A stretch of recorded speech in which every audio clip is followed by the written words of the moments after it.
So today's homework is all about natural selection. So we're going to look at a couple of the aspects of natural selection, and we're going to do so by focusing in on a population of mice. So they're the same type of mice, the only difference being their color. So some mice are gray and some mice are white. So here's our population of mice. As I said earlier, some are gray, some are white. We're going to start with an even number. So there's 10 gray mice and 10 white mice. So the aspect of natural selection that we're going to discuss here is that of fitness, or in other words, the ability to survive, and most importantly, survive long enough to pass your genes on to your children. So in this habitat that these mice live in, the predominant background of the land is gray. So I'll leave it to you to try to figure out where in the world gray is the background, but if you're having a hard time visualizing this, just picture all the gray mice as brown, and that gray background is just dirt.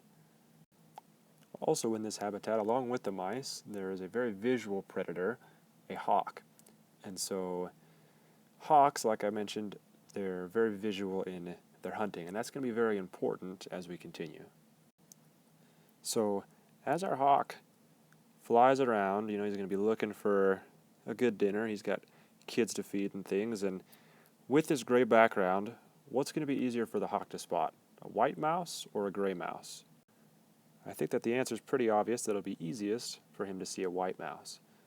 So let's say that our hawk is flying around and he spots this mouse here and he goes and he attacks it.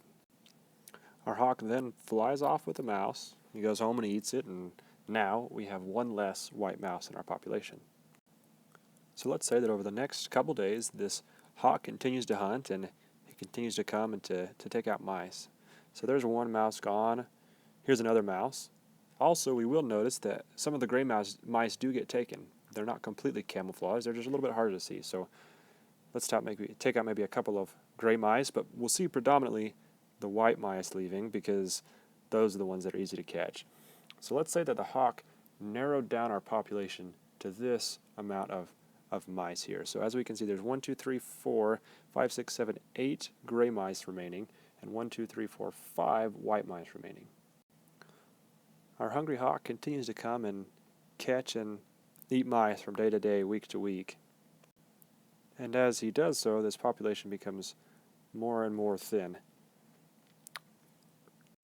And we see that this pattern continues to happen until something different happens, something changes in our environment.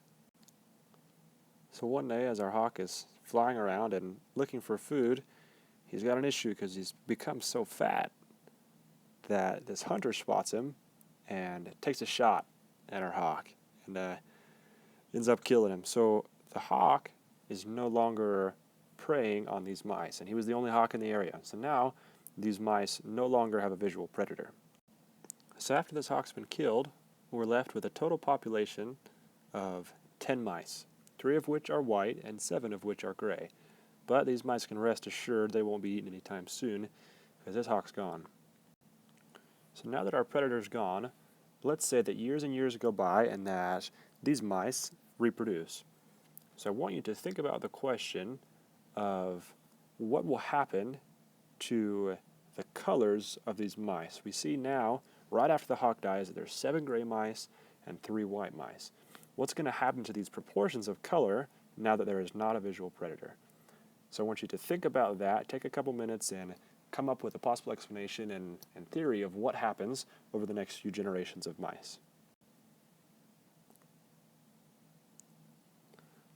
Some students at this point make the mistake of thinking, since there's no longer a visual predator, then the proportion will even out. We'll go back to having the same number of white mice as gray mice. This is a common mistake, but it's important that we understand why this doesn't happen. So as we can see here, after this visual predator dies, 70% of the total mice are gray and 30% are white. So let's say after generation and generation, we have 100 mice total. And now they're predators, they still have predators, they just don't have this visual predator. So the mice will continue to be hunted for and eaten, but there's nothing to distinguish the gray and the white mice. So say maybe the predator's a snake that senses heat. He doesn't care whether the heat's coming from a gray mouse or a white mouse. So he's going to eat from the different colors evenly. So it's important to realize that because of that, these proportions in the population here are going to remain the same from generation to generation, because nothing is selecting for the white mice over the gray mice, or vice versa, the gray mice over the white mice. So if we had 100 mice generations away, 70% of those mice we could expect to be gray, and 30% we can expect to be white.